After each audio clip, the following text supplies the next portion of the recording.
Hi everyone, this is Jamie and welcome to another episode of the Yogi Within podcast.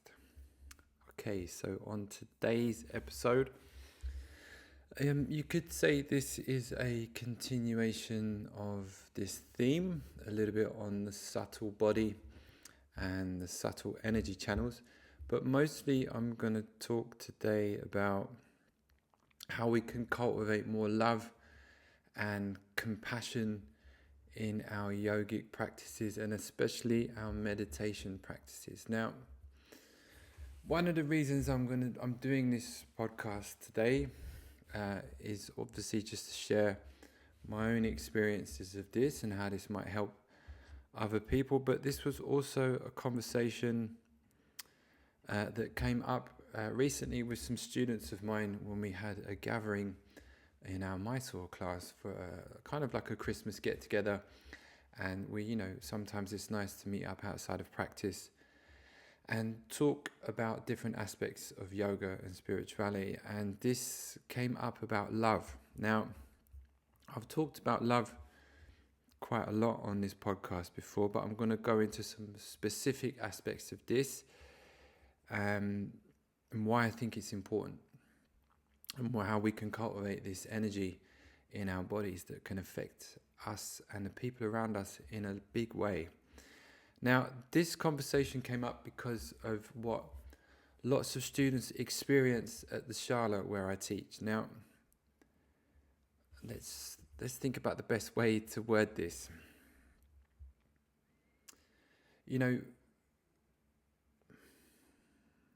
Lots of us come to yoga for different reasons, and during that journey, we experience different things along the way. My previous podcast on the stages of yoga breaks that down a little bit, and some of us need to work on different aspects of our psychology and potentially our body before we can enter these deeper aspects of our consciousness and the subtle energy channels. So the conversation came up on the weekend where lots of students experience this positive love energy that's in the room where I teach.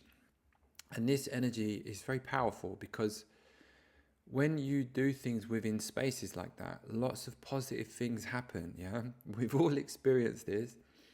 It's like if you're growing up as a child and you receive a lot of positive reinforcement from your father or your mother, and there's a love energy in your home, good things will happen in that space. Yeah, you will grow up in a good, supported space, and potentially you will do a lot of really good, positive things in your life because it's coming from a place of love. An observation that I had from meeting up with my students on the weekend was that everyone brought fabulous food that tasted really good, and it's because there was a love energy in that, yeah? People brought something to that space to share because people care. So, we've all experienced this when someone makes us food. If someone makes it who really loves you and cares about you, it's probably going to be good and it's going to taste really nice because they took their time, to make sure that it was good because they care. The same way in the Mysore room where I teach, there's a positive energy there. People want you to do well in that room. Other students want other students to do well. Yeah, when we all see each other working on different aspects of technical movements, there's a positive energy when someone does something they didn't do before. That's the energy that I've objectively tried to create in my Mysore room, because I've been to other rooms where that was not the case. Yeah, it was competitive and more of a negative energy, and I've talked about that on previous episodes. So it's all about intention. So the intention and the objective I had when starting a Mysore program was very specific, and I shared that with a lot of my students this week. There was certain objectives I wanted to achieve in creating a certain kind of space. Now, lots of Mysore rooms can have different feelings and vibrations. Some are quite neutral, which I think is good, because it allows students to kind of feel whatever they need to feel that day, and I would say that my space is like that. But it's also one that's full of positive encouragement. This is, to me, vital for progression in your yoga practice, because there's a love energy behind it. I have a certain amount of love for my students. For the people that come and practice with me, it's not a superficial transaction that's based on money or something else. It's because I care. I care about the people that practice with me. I care about their progression through the Ashtanga system. I care about their bodies. I'm mindful of potential injuries. I take an interest in my students because I care. And that's the kind of relationship I want with people that come and practice with me. It's an exchange. It's not a service that people are purchasing.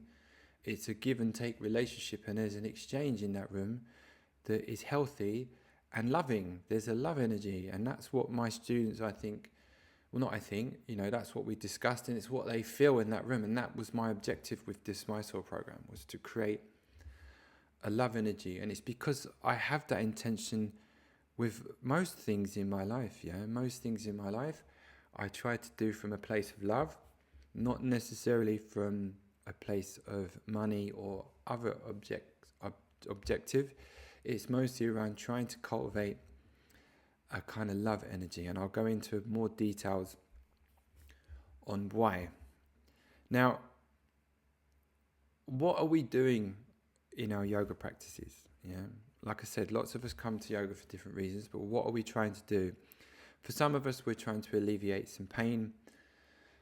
Others, it could be mental stress. We're trying to find a calm space. Others, it can be a little bit deeper work where we're trying to understand some things from our past. It could be, some of us like to learn new techniques and body movements. These are all relevant to yogic practices, and at times we all practice different aspects of this. At some point, I think I spoke about this previously, in my own experience of yoga, there's only so much strength work and stretching you can do. It's all interesting, and there's lots of different things I get from my yoga practice on different days that help me with life, in terms of having a steady mind, a strong, healthy body, a place of reflection. I could list 1,000 things. I'm not going to do that because I've talked about this many times on this podcast. But mostly what I focus on these days is cultivating a sense of love. Now, why do I do that? Why is that an objective for me? I would say most people would like to feel more love in their life. And I don't just mean necessarily, feeling love for someone, but the feeling of love. What is the feeling of love? To me, this is the best feeling you can experience as a human being. This is the best feeling I've felt in my life. I've had lots of different experiences in my life, but the sensation of being in love, feeling love for someone or a group of people is the best. It's kind of medicine. It will heal your body. It will change your dynamics in your relationships. It will affect your life in so many positive ways, but it will also affect the people around you. You could think of the sense of cultivating love has a profound effect on the people around you. It's intoxicating. It pours out of you, and it really does affect the people around you in a very strong way. And I've spoke about this on a previous podcast. So we all want to feel more love. We all like to feel more love. I've talked to my students about this. Everyone wants to feel that feeling. Not everybody, actually. Some of us want different things from life. We want different experiences. And I think what's great about a lot of Buddhist meditations is that there's different meditations for different things. Some of us want different things from life. And I've always enjoyed the fact that aspects of Vajrayana Buddhism are not restrictive in that way. Not everyone can sit in silence and meditate, and actually not all of us should have that as a goal. Some of us need different types of meditations with different focuses that help us channel the things that are there. Rather than inhibiting those things, we learn to channel our emotions, so our anger, jealousy, hatred potentially, or our desires for more love or connection, sexual desires. We have different meditations and different practices that help us channel those things so that they're channeled in a positive way. And I think that it's interesting to observe what are the strong things that come up in us. Are you someone that experiences a lot of anger or hatred? Are you someone that experiences a lot of jealousy? Are you someone who experiences different negative emotions? And I think what I'm trying to say is that you shouldn't be ashamed of those things, and you shouldn't try to restrict those. I think when I meet a lot of practitioners, there's maybe this idea that we have to be a certain way, or we have to behave a certain way to be yoga practitioners or meditation practitioners, and that we should try to change these feelings in some way and suppress them. And I don't believe that. And the way I was taught yoga and aspects of Buddhism was not to do that. And that's what I've really enjoyed about Vajrayana and Tibetan Buddhism, is that you don't try to suppress these things. You try to find tools and meditations that help you channel those things in a positive way. And usually when that happens, these emotions shift and change anyway. Yoga, Ashtanga yoga, will bring those things to the surface.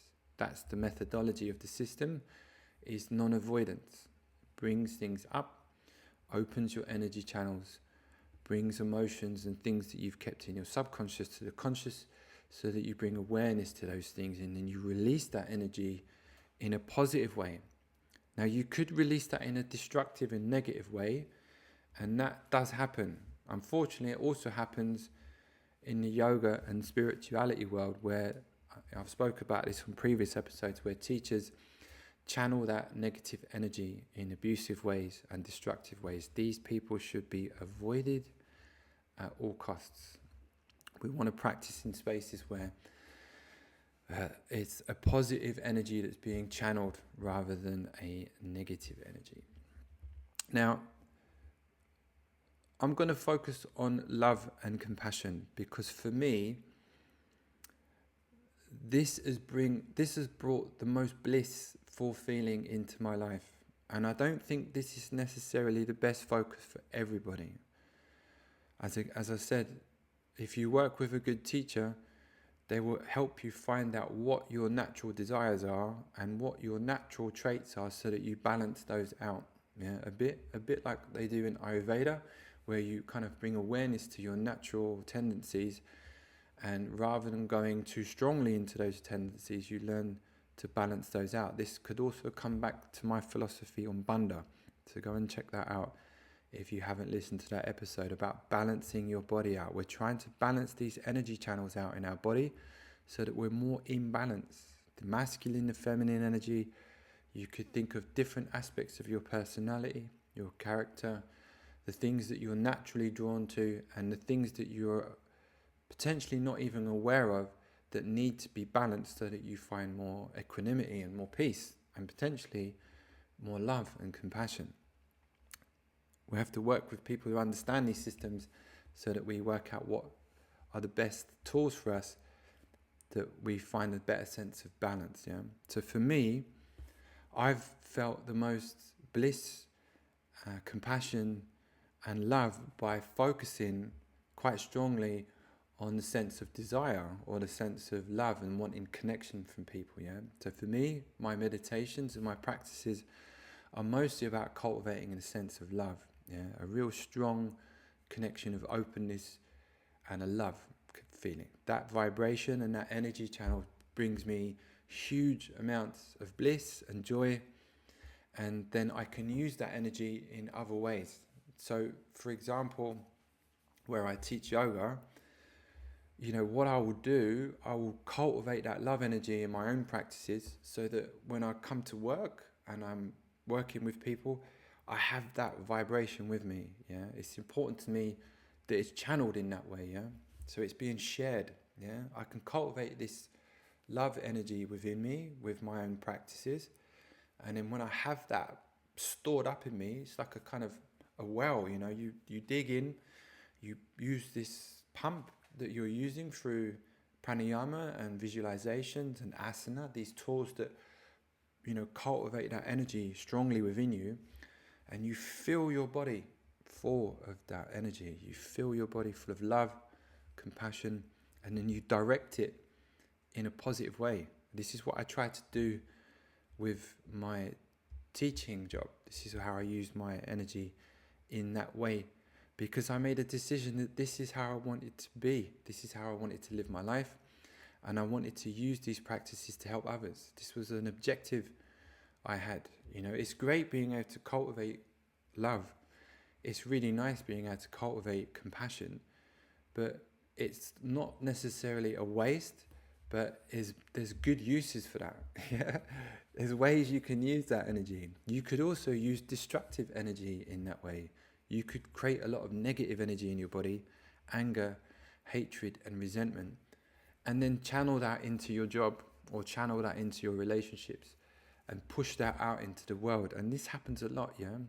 There's a lot of power in words, in our actions, in speech, and we can potentially use negative energy in our practices. And this is what we observe in potentially abusive work environments, relationships, and yoga rooms with certain teachers. And there's enough of this that's been documented over the years. I'm not going to go into that. And this becomes an outlet, yeah? It's a negative outlet. So it's good to be mindful of what kind of energy we're cultivating in ourselves and how we are sharing that energy and what type of energy we're using in our other practices. Now, meditation, specific meditations on deities or certain ways, certain kind of focuses you have, there's lots of different ways to cultivate loving kindness. There's lots of different ways to cultivate loving kindness for others. There's lots of different ways to cultivate loving kindness for ourselves.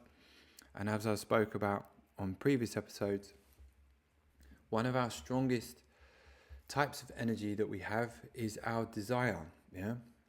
You could also say maybe anger is another type of strong energy. It has a lot of energy, anger, yeah. It has a lot of strong energy, and that can also be channeled in a positive way. I've heard of lots of different Buddhist teachers who will give certain meditations to people who struggle with anger to not suppress that feeling, but actually channel it, connect with it and channel it so that you can use that in positive ways. For me, I try to use my the energy of desire and love, and I use that energy in my meditations to create that in a stronger form. Yeah. So using visualizations, using certain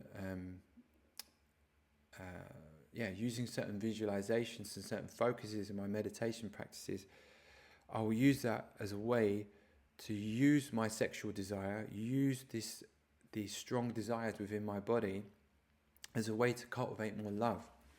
Now, this is a little bit taboo, yeah, because in some aspects of spirituality and yoga, this has been abused in negative ways. And I think that it's sad that our sexuality and our sexual desires and our use of masculine and feminine energy has been sort of associated to certain aspects of spirituality in a negative way. And I think it's because it's been abused and used unfortunately by bad teachers, and they've exploited students and lots of negative things within their practices. And there's enough accounts of that, unfortunately, where it's been used in that way. And I've actually experienced this in myself in certain spiritual communities where this became kind of manipulative and controlling, and it wasn't a positive energy, it wasn't a loving energy, it was more about someone maybe gaining power, or again, coming from a bad place where it wasn't cultivating loving kindness for others, it was more of a personal negative controlling thing. So we have to be mindful of this and how it's used and how it's taught, which is why a lot of these practices, you could say, are esoteric and potentially secret, because they can be misused. Yeah, you can kind of cultivate this different type of energy in your body, and it can be used in the wrong way. It can be used for some kind of personal reasons that's not really about love or kindness. It's just some sort of egotistical, negative expression, which is not what we're looking for. This is something we're trying to cultivate to create deeper connections in a more blissful state that you can help others with. This has been my interpretation and my way of using this. Yeah. So let's just break that down a little bit so it's a little bit clearer.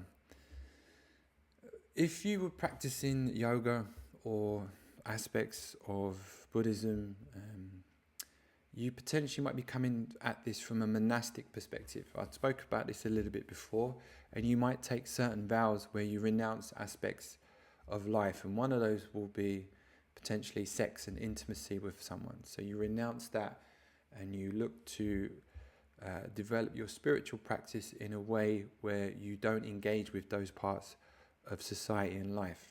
And that's completely fine, obviously, for people that are going down that particular path of spirituality, where you're a renunciate and you are removing yourself and downplaying, you could say, aspects of your sexuality, because that might lead to negative attachments, where you have a negative attachment to certain things, and that creates a negative energy in your body, and that restricts your spiritual development. Most of us, that's not the case. Most of us, I would say, are tantric practitioners, in the sense that we're not renouncing aspects of life like that. Lots of us have families, husbands, wives, partners, and we engage in sexual activities and pleasure in that way. What I think is interesting in aspects of Vajrayana Buddhism and these practices that come from the East is that we're not suppressing these feelings. We're not trying to inhibit these feelings. We're not trying to restrict and have a negative association to our emotions or our desires.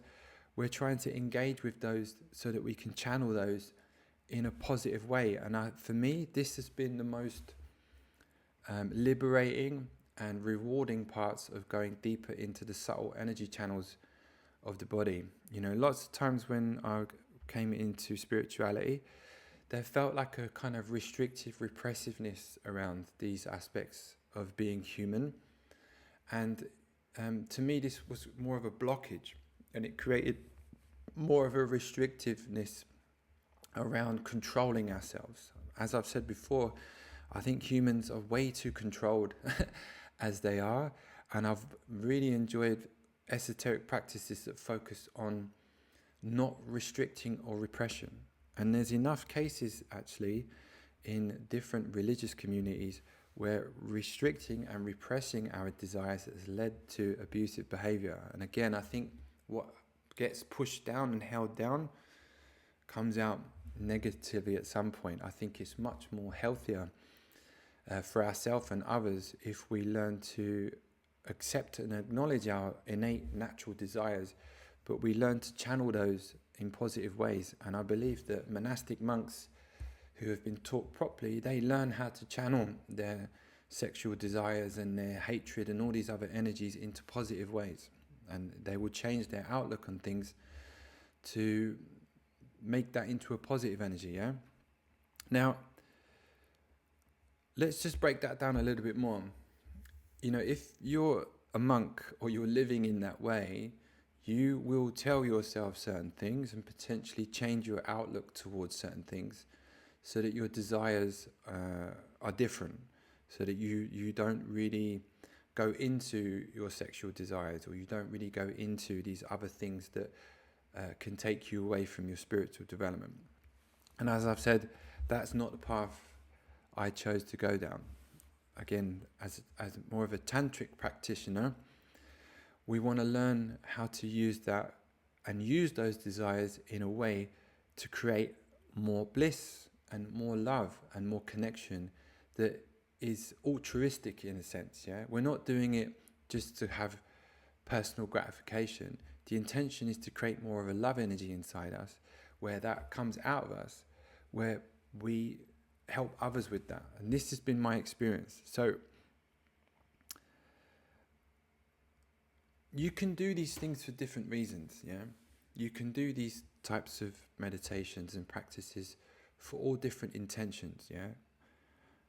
What I've gained the most from, what I would say people around me experience, and what kind of energy that I put out, is that when we use our natural desires, when we use our natural desire to connect with other people, we all have a natural desire to want to feel close to someone. We all have a natural desire to feel love from other people. We all have a natural pull towards some people where we want to be close to them. We We want that feeling, yeah? We want to feel close to people. We want to feel love energy from people. We want to feel open, yeah? For many different reasons in our lives, this will change, yeah? Some things we experience pain or we feel hurt and these channels get shut down and we stop experiencing love. We stop experiencing openness and connection with people. And life becomes a lot more mundane in that way. This has been my experience. It becomes a lot more matter of fact. We go about our daily activities. We get things done. We're existing. We're going to work. We're being a parent. We're doing our chores. But that love energy is gone. Yeah, that blissful kind of love energy that we've all felt at certain times of our life is missing. And for me, there's a sadness to this, yeah? There's a sadness to this when life loses that.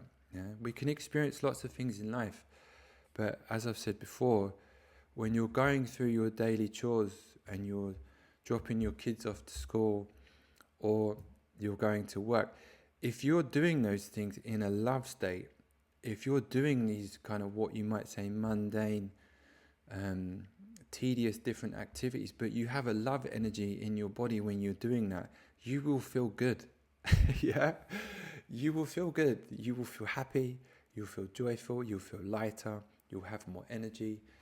It will be beaming out of you. Yeah, as I've said before, we've all experienced this when we've fallen in love with someone. We've allowed ourselves to be open with another human being, and they've allowed themselves to be open to you. And you see each other. You see each other at a deep level. And there's a connection there. There's an exchange that happens that makes you feel blissful because you've opened up that energy channel. When I think about this from the subtle body, yeah? Physically, nothing's changed. Physically, externally, nothing's changed. At the end of your yoga practice, physically, externally, nothing's really changed, yeah? But something's changed inside of you. Something's opened, something's released. Some students shared their stories from this a little bit from the weekend where something shifted inside of them. Physically, nothing's really different. Their muscles are more or less the same. You know, externally, they're kind of the same. But something shifted inside of them that had a profound effect that felt very different. This is what happens when you fall in love. This is not something you can see on an MRI or an X-ray machine. It's not something you can visually see. It's deeper. It's subtle. Yeah, it's a subtle thing, but it's very powerful. Think about how different you feel when you're angry as opposed to how different you feel when you're in love. These are completely different emotional states. One of them is closed. Anger is closed. Anger is restricted. Love is open. Love is loose. Love is light. It's kind of soft. There's an openness that you have towards yourself and others. You're more kind, you're more compassionate, you have more patience for other people. You're more giving in that way, yeah? When you have a love energy, it's infectious. It affects so much of your life in a positive way, which is why I focused on it so much, yeah? This is something I've been studying for many years. I've studied love, really. When I think about my yoga practice and the meditations I do and the different practices I have, it's mostly about cultivating love, like finding that feeling, trying to stay there and think about the things that make that stronger. Some practices make the feeling of love stronger, focusing on desire, focusing on the connection to want to be close to someone, to feel that energy, that connection to someone. And, potentially this goes much further into different types of sexual yogas that are part of the tantric tradition. Again, this is a little bit taboo to talk about because, it's a bit tricky to talk about things like this being associated with yoga, but I think it's good to talk about these things if they're done in the right way. We're sexual beings, we have sexual desires. These shouldn't be suppressed and inhibited. These should be used to cultivate a stronger sense of love. That's been my experience of going into these practices, is that these desires that we have are very strong.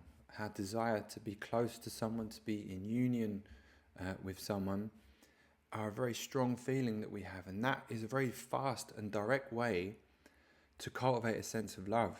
Yeah, you can stretch and strengthen and breathe, and you can calm your mind. You can do all those things, and they can give you a sense of calmness and potentially love and kindness.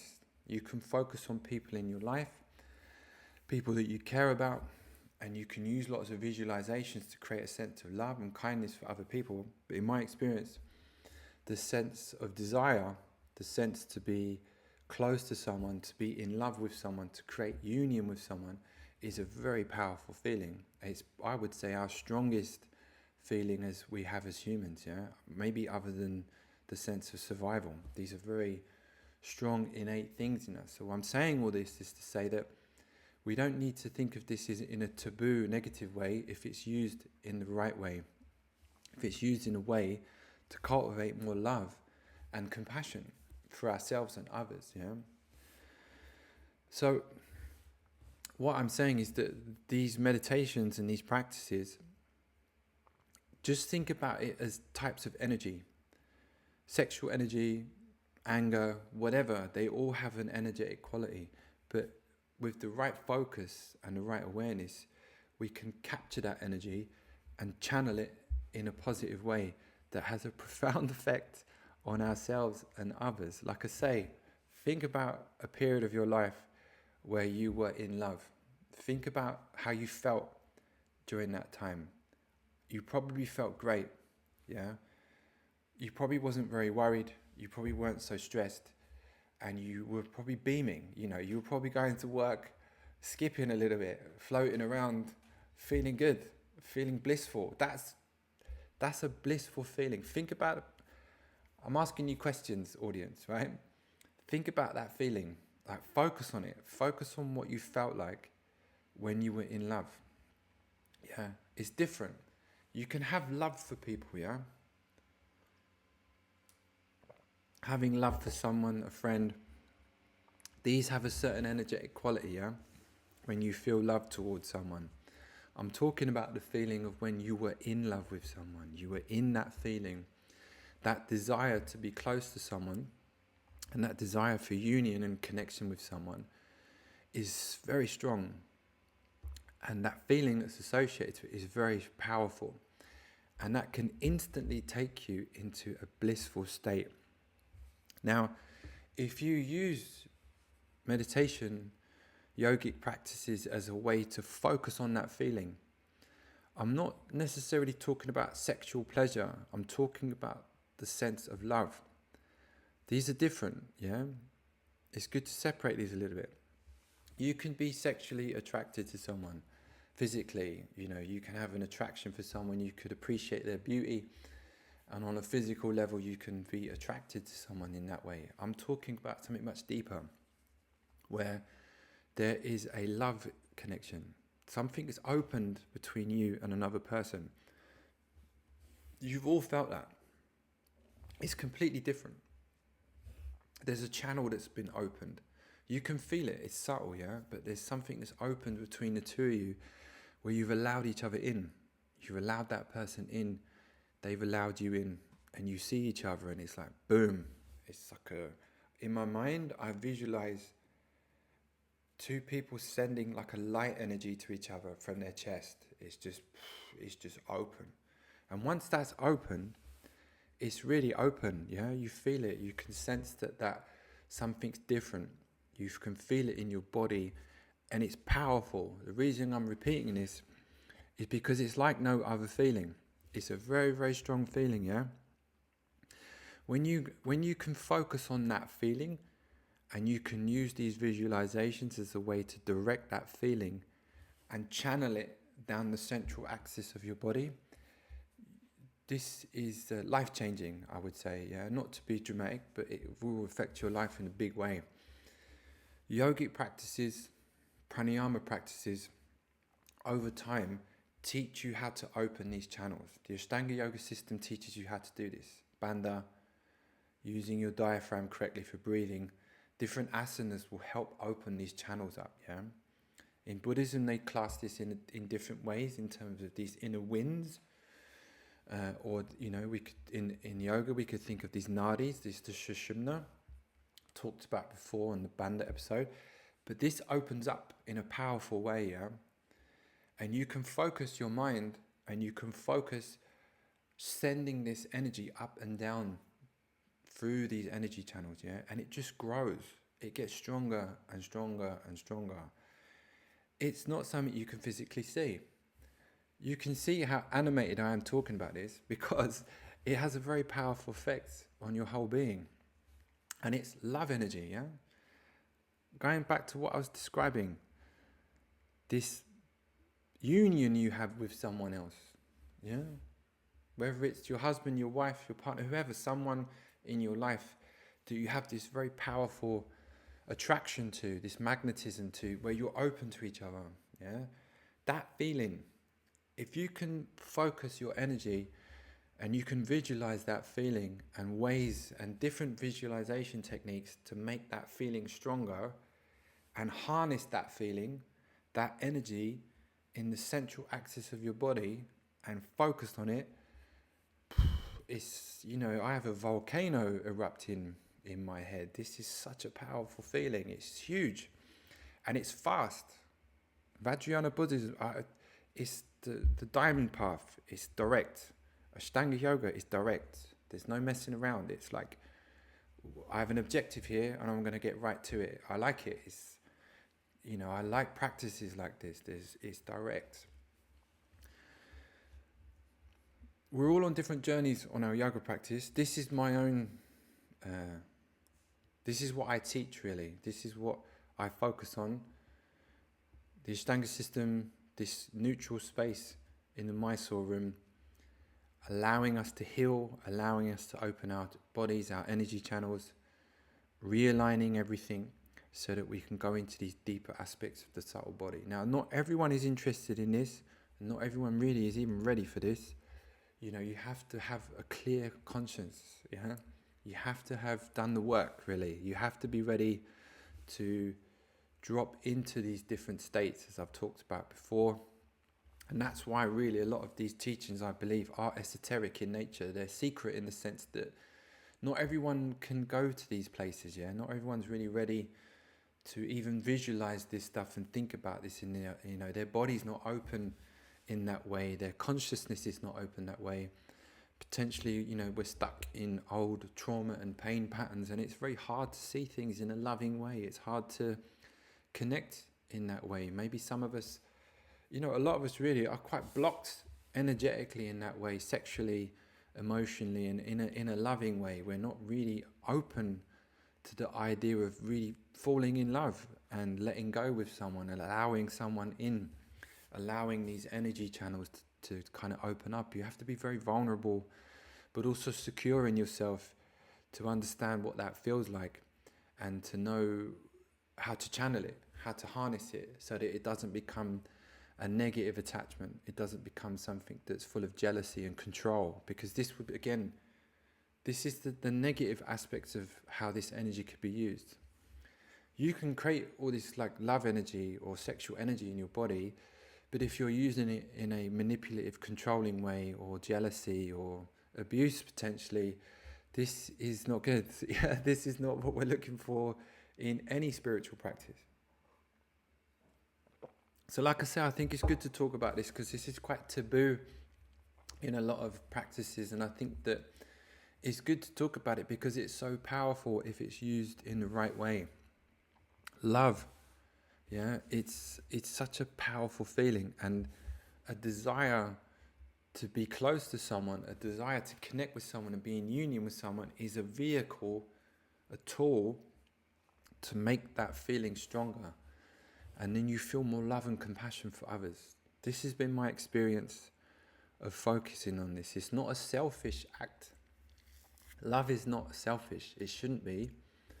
Generating more love in your life, it should be like a kind of an overflow.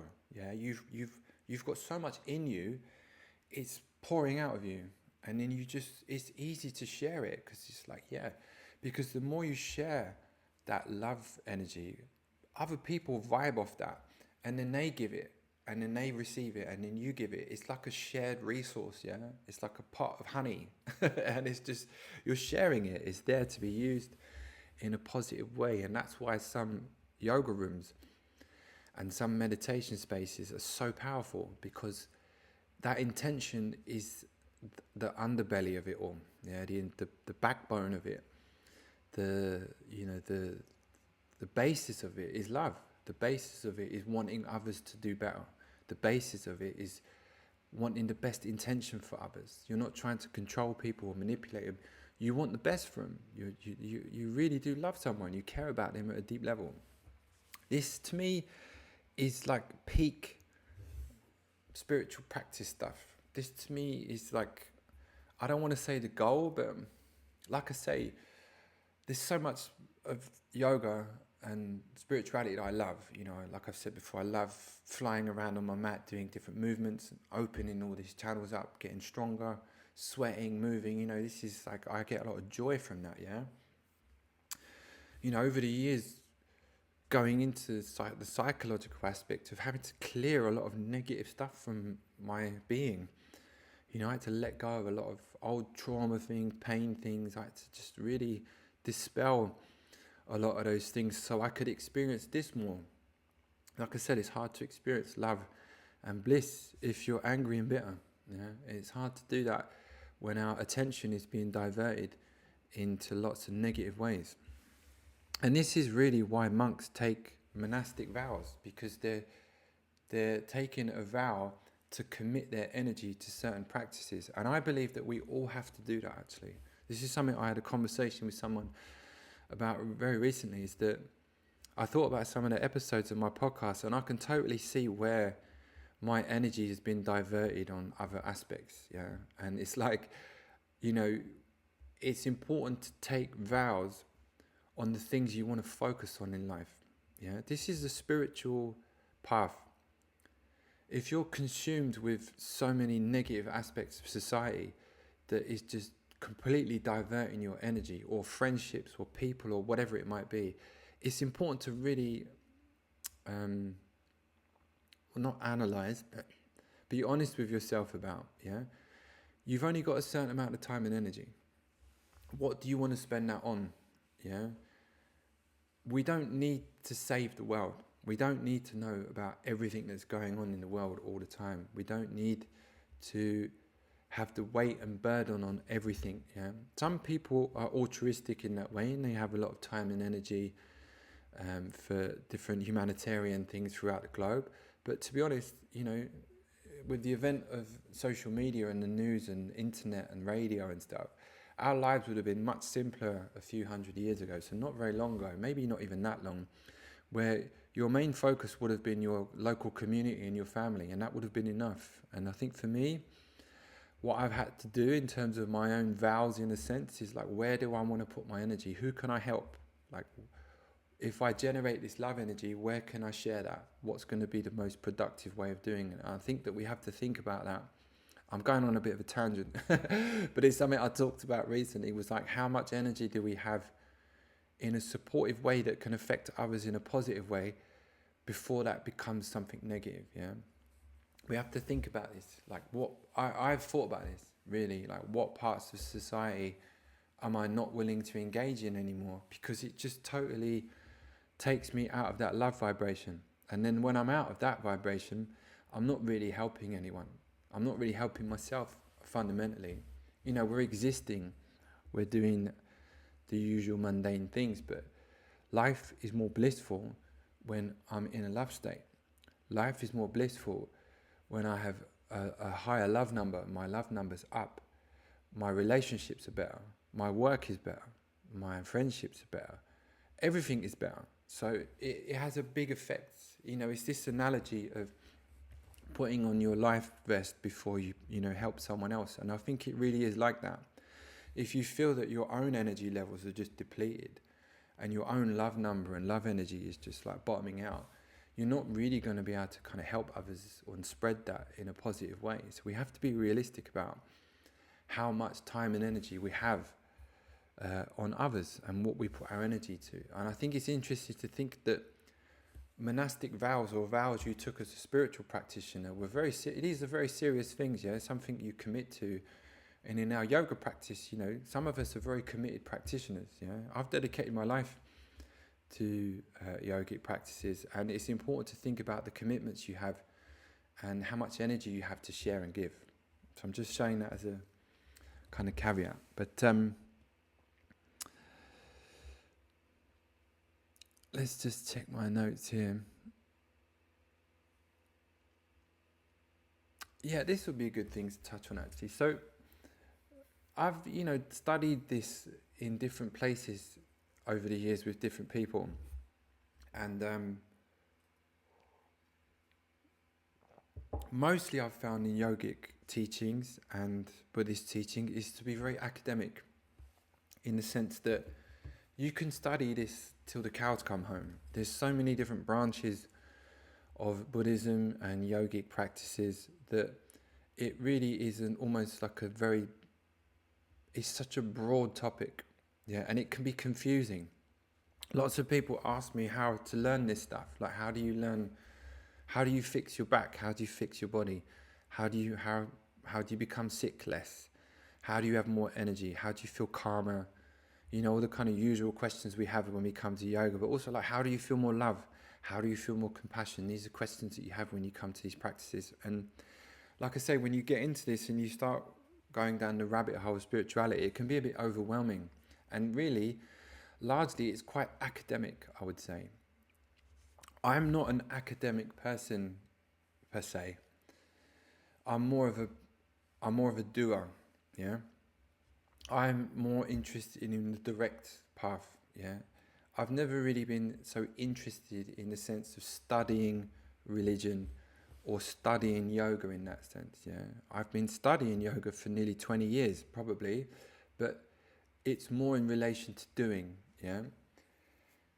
Mostly what I've met with religious and spirituality teachers, it is more academic. This is not to be critical, it's just that some people enjoy the academic study of Buddhism, for example, or yogic texts. They enjoy remembering the information and talking about it and having debates about different aspects of spirituality and yogic practices. This has never been of interest to me, and it's not something I'm really drawn to.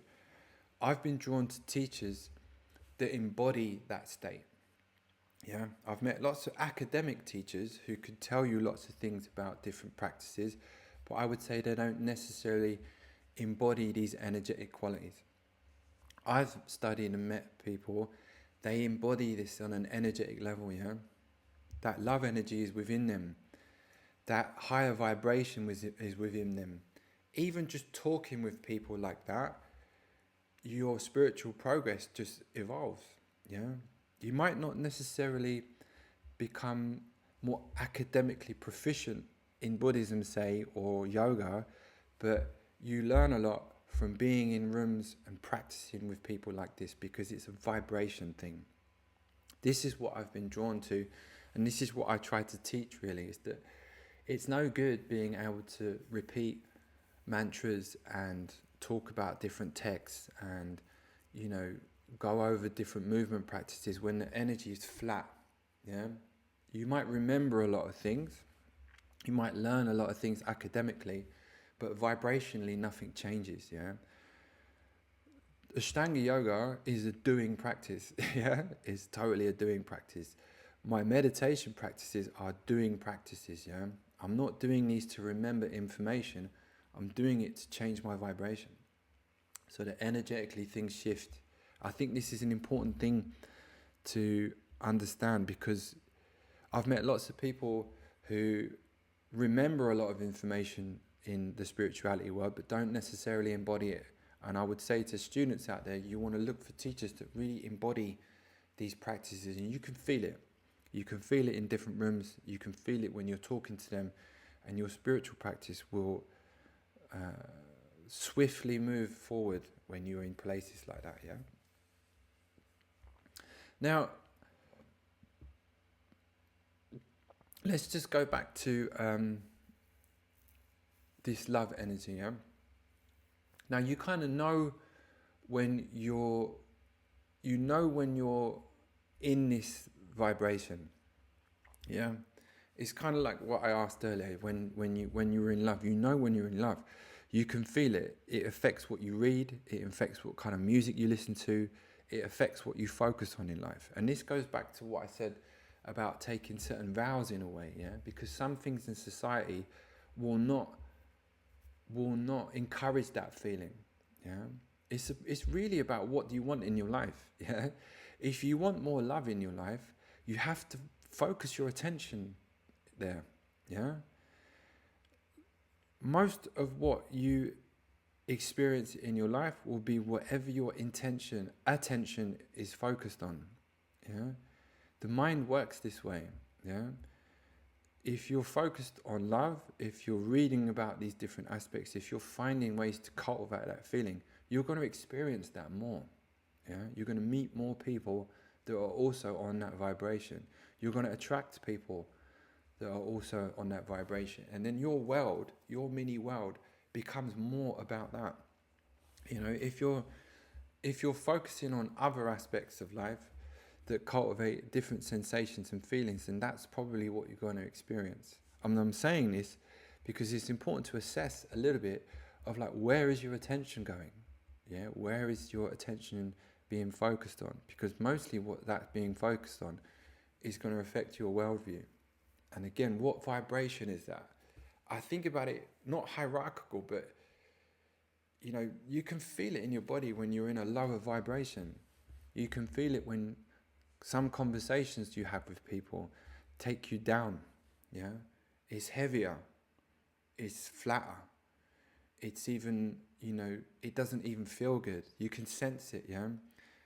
If you don't know what I'm talking about, then, you know, yogic practices will help you understand that more. The Ashtanga Yoga system, meditation practices from Buddhism will help you understand what that feels like, yeah? You'll sense it. I have this really good analogy for this actually that I share sometimes in workshops. Sometimes when I talk about the subtle body and aspects of the subtle body, it's very difficult for people to understand what I'm talking about. Yeah. Think about like this. Let's say you exist, but you only exist in 2D, 2 dimensions, yeah? In the sense that you can only look forward and you can only look to the side. If someone asked you to look up or down, you would not understand what they were talking about because you're not existing in a 3-dimensional space, yeah? Just using this as an analogy. You're in 2D, someone says look up. What's up? I have no idea what up is. What's down? It's not in my worldview. Yeah, I'm not in that 3-dimensional space. These are abstract things. I don't know what you're talking about, yeah? Someone who's in a 3-dimensional space will understand this. They will see that up, down, left, right, they have this sphere of understanding. Their consciousness is able to understand what 3-dimensional space is. This to me is the comparison you could use for the subtle body. Now you can't see it, but you can sense it. So when I talk about prana, when I talk about this inner heat, these energy channels, I can't write it down and show you it. But some practices help cultivate what it feels like. It's a sensory thing. Yeah? You can't cut it open and see it. You have to feel it. Yeah? It's a sensational thing. It's a sense thing. Yeah? You have to sense what it feels like. This is not something that happens overnight. Also, it takes time. But we've all felt the sense of love very quickly. Yeah? Being in love, the sensation of desire, the sensation of being close to someone, being open to someone, being in love, being connected to someone, it happens like that. If someone had never experienced love before, it would almost be a bit like asking them what up and down was if they were in a 2-dimensional space. They wouldn't understand what you're talking about. It's like, what's love? Okay, you care for someone, you have butterflies in your stomach. I don't really understand what you're talking about. This is very, they wouldn't understand, yeah? It's the same in a way, yeah? These are sensory things. We call love, we give it a name, yeah? We name it, we abstract it, we reduce it down to this word love. it's all-encompassing word, but it's so much more than that. Yeah, it's very difficult to explain what it's like to be in love to someone who's not been in love before. Yeah, they don't understand it. They wouldn't really get it. It's a bit like 2D to 3D, and again, understanding the subtle body, what that feels like. Ashtanga yoga, these other practices will help you understand that, so that you're able to balance these energies out, so that you can connect with them in a stronger way and refocus in them. When you can refocus these things, then you start to have more control over how you use that energy. Yeah, it's this important aspect of spiritual practice, is how we cultivate things, but also how we use them. This could a little bit go back to brahmacharya, what I spoke to about before, with how we direct our energy. Yeah, sexual energy, desire, masculine, feminine, these are very strong feelings within us. If we cultivate it in the right way and we use it in a positive way, it can bring so much joy in our life and so much to others. This is the great thing about focusing on love. It affects so many things outside of you, but it comes from the inside out. Yeah, you're not chasing love to get love from people. You're generating it internally. Yeah, and then it's shared from you. Yeah, it's a very different sensation. Lots of us can chase love. Lots of us can run around chasing love and suffering from attachment to it. Yeah, but when you have it inside of you and it's coming from you, this is this non-dual state again. Yeah, so it's not separate from you. It's in you. You're connected with it internally. Yeah, that masculine, feminine energy, it binds inside of you, comes together, and then you have this strong love energy that you can share. This is a game changer. For me, this, if you could think about it from a lineage perspective, or what different teachers focus on, this is what I focus on as a yoga teacher. Yeah, is how do we cultivate more loving kindness? This is such a beautiful thing to cultivate in our life that has such a profound effect on us and others. It's healing. Yeah, the Ashtanga yoga system is healing in nature. It's medicinal. Buddhist meditations are healing. Yeah, calming, bringing about a more better understanding of who we are, what our natural desires are, not suppressing those and having shame about those, but using them in a productive way to cultivate love. It's a beautiful thing. It's why I've really dedicated my life to learning and practicing it, because, why not? Why not? We can get caught up in the material world, focusing on so many different superficial things in our lives. But my experience of going through life without a loving vibration is not so interesting. Yeah, we can experience different things, but when you experience life when you're more in a love vibration, everything feels good. It affects everything in such a positive way. So it's kind of like the baseline for me, is to try to focus on that energy so that it affects everything else more in a positive way. I think this can have large benefits for mankind, for all people, if we're able to cultivate more loving energy within us. And, I don't know if I need to mention this in this podcast, but it is something I thought about the other day in relation to this. Is really, in my mind, this is a balancing act. We're always trying to work out when we're in and out of balance, yeah? Some people have more of a masculine energy. Some people have more of a feminine energy. These are just conceptually how I see things. Yeah, however your sexual orientation is, maybe you see this in a different way. But I see this in a masculine and feminine energy, because I think of this as opposites. As I said before on the previous episodes, if it's better for you to just think about this in opposite energies, then just think about it like that. And when they come together, there's this balance between these two things, and that balance between those two is what I call love energy when they meet together, which is why for me it's important that the body becomes balanced, the energy channels become balanced, so that you see when these energies are in balance with each other. One's not overpowering the other. There's a natural equilibrium that's made between these two things. Yeah, if this is difficult for you to understand, then it's a little bit what I talked about, how you have to sense this. Yeah, most of what I've learned in a Mysore room and Ashtanga yoga is about sensing when these energies are out of balance. I've sensed it in myself over the years as a man, recognizing when my own masculine energy can be too strong and needing to rebalance that a little bit. And I think we all do that at a subconscious level. Yeah, when we know that we're kind of pushing too much in one way, we do certain practices or we change certain things to balance that out. I've done that subconsciously over the years when I had very masculine practices. Yeah, and to balance those out, I was subconsciously changing other aspects of my life to balance that out so I would become more balanced. And I think we all naturally do that. And we also do that in relationships. Yeah, I've noticed this when I'm much more in my masculine energy in a positive way in a relationship, the woman I'm with also becomes more feminine in a sense. Yeah, I noticed that potentially her voice becomes softer, her mannerisms become softer because this natural balance that happens. Yeah, I found this to be a very beautiful thing that happens.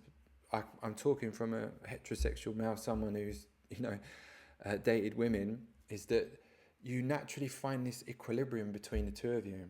And I think that in some relationships that can get out of balance where some people become more masculine or feminine in a negative way, and that can affect them, that can affect their relationship in a negative way. I think we all have our natural tendencies, and I think we all have this awareness at a subtle level of when that gets out of balance. And the reason I'm saying that is because I think when they're in harmony, you experience more love. My experience of being in relationships with women is that when you're aware of, for example, if my partner's aware of my masculine energy and I'm aware of her feminine energy and we allow that to happen, yeah, she allows me to be more masculine in that sense, yeah, and I allow her to be more feminine in that sense. And that combination of those two together is one of the most beautiful things I've experienced, where you both are aware of that, yeah. You both want that from each other also, yeah.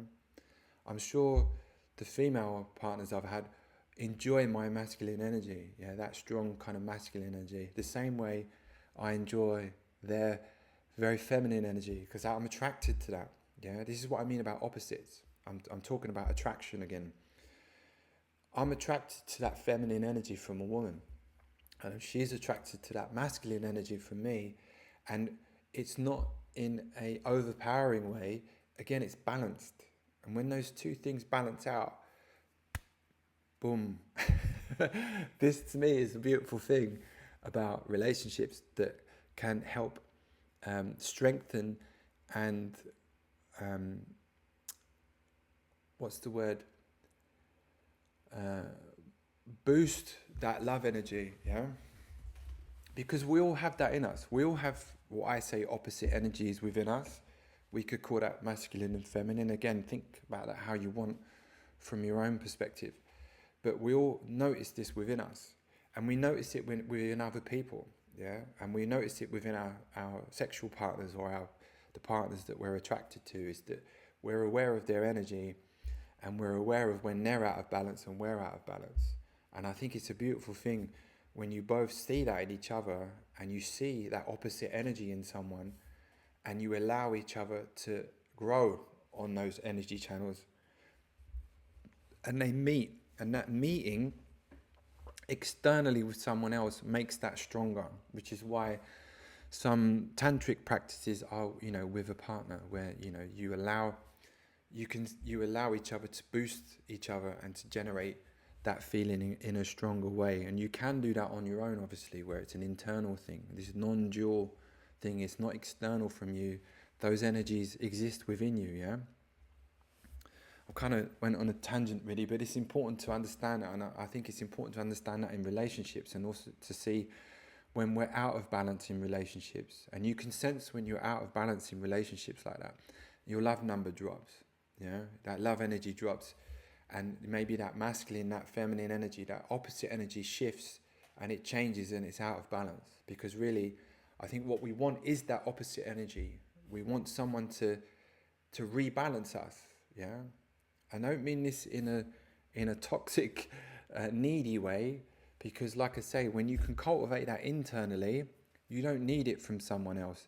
But when you meet that with someone else and you see that opposite energy, so for me, as a masculine man, when I see that feminine energy in someone, and they see that masculine energy in me, and it's the same, yeah, and then it gets stronger, yeah, because you're allowing it, and it's a stronger feeling that happens. It kind of makes it more powerful in that sense, yeah.